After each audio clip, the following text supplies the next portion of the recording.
pomwe chisangalalo cha Christmas chili mkati ife anyamata a YouTube channel cha nkhani zanu tipitirira kukupatsirani beni nkhani zomwe zikuchitika m'makwalalamu potengera kuti sikuti chifukwa choti kuli Christmas ndekuti sitikuyenera kuti tidziwitsane.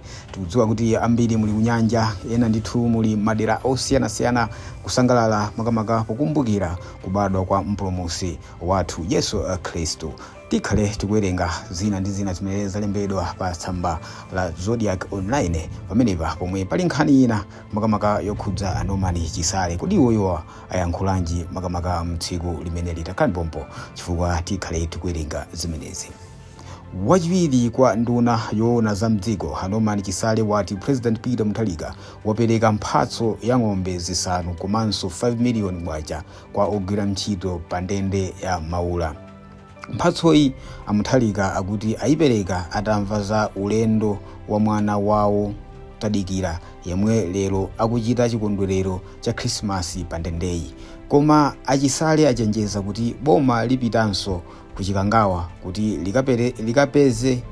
likapeze kuti ndege yomwe idanyamula yemwe adali wachiwiri kwa mtsogoleri wa dziko lino idagwa bwanji. Iwo atinso kuyambira 2 January ku ndende ya Maula kubwera alendo akuluakulu ndipo akayidiwa adzawalandire.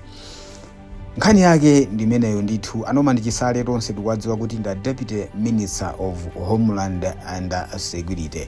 Komanso Peter Mutharika akuti apereka ng'ombe makamaka ku ndende imeneyi ya Maula. Kodi chatsitsa dzaye kuti Professor Arthur Peter Mutharika apereke ng'ombe imeneyi. Nkhani yake ndonena kuti mwana wawo Tadikira akupita ku ndende imeneyi kuti akakondwerere ndi akayidi osiyanasiyana ku ndendeyi. Funso nkumati chifukwa chani cha Tadikira waganiza kuti apite ku Maula kumene kuti akakondwerere ndi akayidi anzake. Musaiwale kuti Tadikira adamangidwapo pa mlandu woganiziridwa kuti adachita chiwembu chomwe chidakhudza anthu ochuluka kwambiri amene adapezeka nkhalango ina kumpotoku atafa.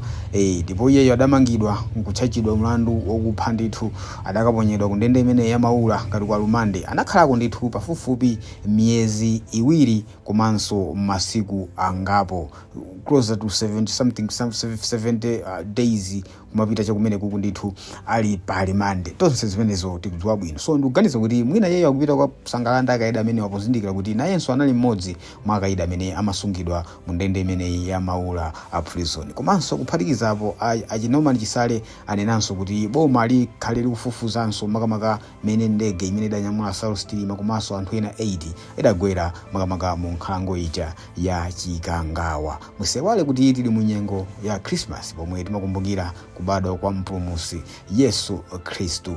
Akhristu ambiri pa dziko lonse lapansi akukondwera komanso kusangalala makamaka kubwera kwa mpulumutsi ameneyo. Tapangati subscribe, like, comment komanso share chifukwa pamudzi pano tikubweserani nkhani zosiyanasiyana. Until that next time ndingoti mwakumano mse zikomo.